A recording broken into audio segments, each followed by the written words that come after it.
with us live over the phone now is His Excellency Ambassador Gamal Bayoumi, former Assistant Foreign Minister. Good morning, Ambassador Bayoumi. Good morning, good morning. How are you doing, sir? Of course, talking about the President Abdel Fattah el-Sisi's attending the second Russia-Africa summit that concluded its activities in St. Petersburg in Russia. Of course, this is the second round of the summit, and it is attended by several African leaders, and also very two important speeches were given by the Egyptian president, our president, and the Russian president, Vladimir Putin. Of course, let us first talk about the timing of this summit.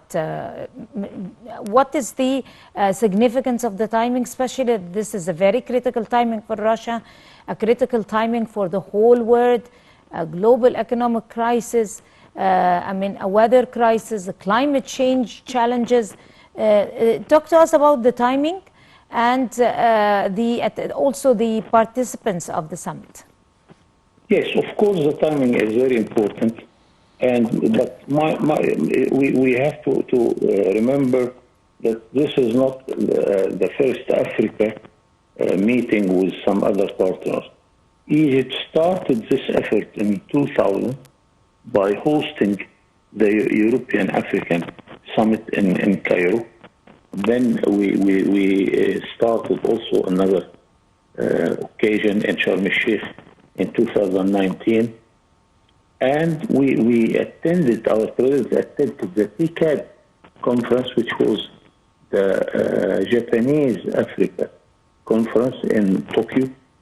And so many occasions which represents the relation between Africa and some other powerful countries.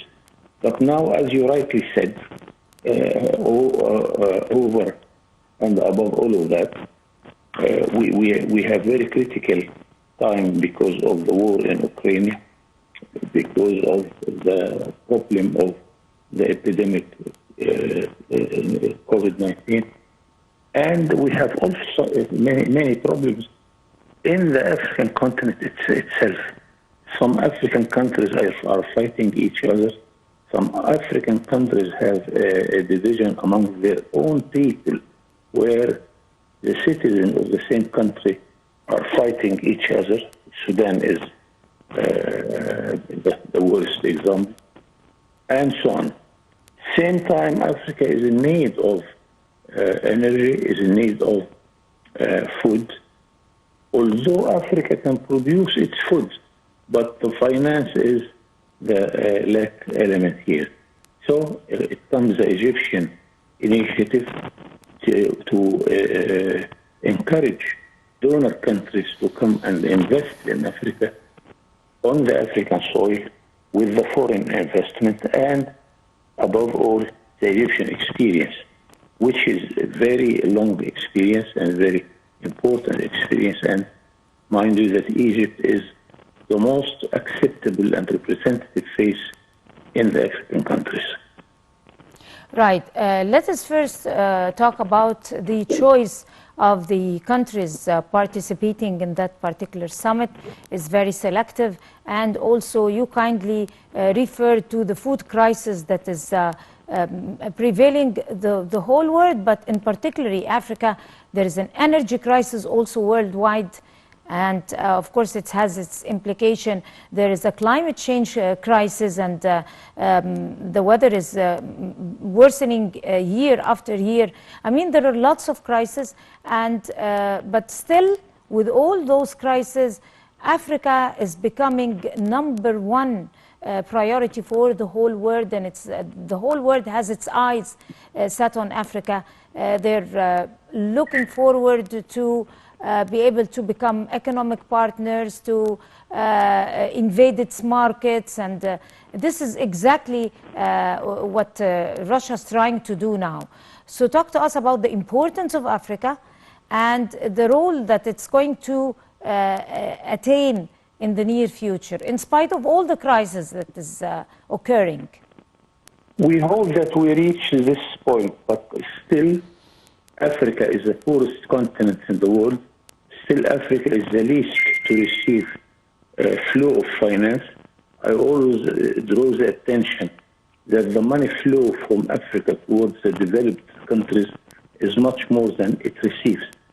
Africa is paying its debts. Africa is paying the invoice of its imports more than it receives as investment or as a result of its exports. So we are doing our best, and I hope the Russian initiative will take its place. And this is a sort of encouragement in order to make the situation much better for Africa and the African people. Right. President Abdel Fattah el-Sisi gave an important speech, and there was also something that was, he raised very important points. Of course, on top of them is the grain products, and he suggested solutions. And also having the fact that he referred that Egypt's role within the presidency of the steering committee of the heads of the states and the government of the African Union Development NIPAD, as well as the role in the past conflict reconstruction and development file of the African Union level to support and boost peace and security inside the region.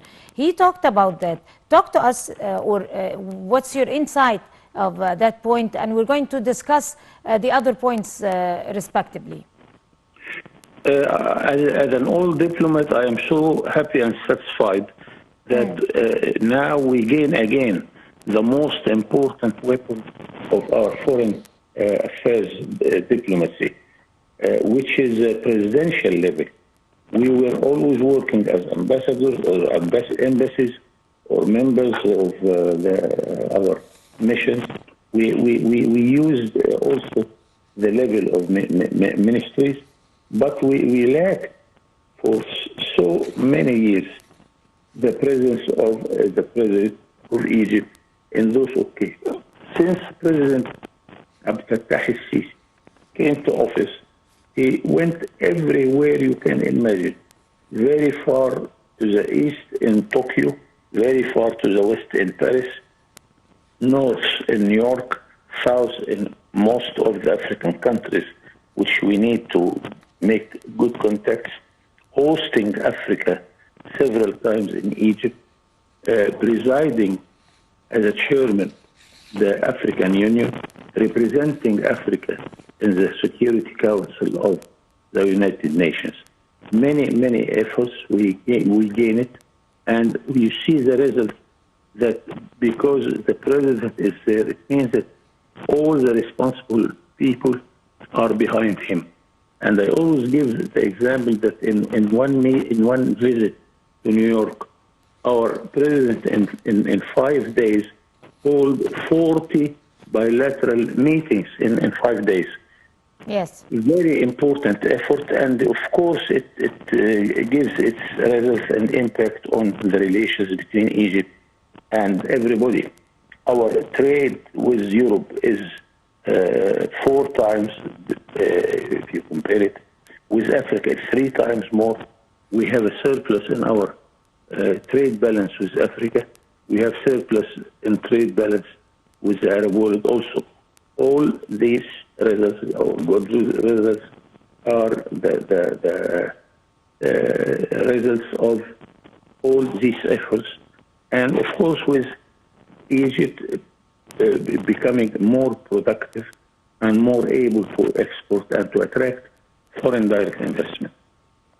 Also, another important point that the president raised, which was the consensual agreement on grain exports. He aspired for an appropriate solution regarding the export of grains that took into account the interests of all parties. If you'd like to elaborate. Yes, because Africa succeeded to be relatively more clean than any place in the world for 2 reasons. Our industry is not yet annoying the environment. Second, that we have our forests in Africa, which is the largest in the world, which produces much more oxygen, more than carbon. Here, Africa is a positive addition to the environment.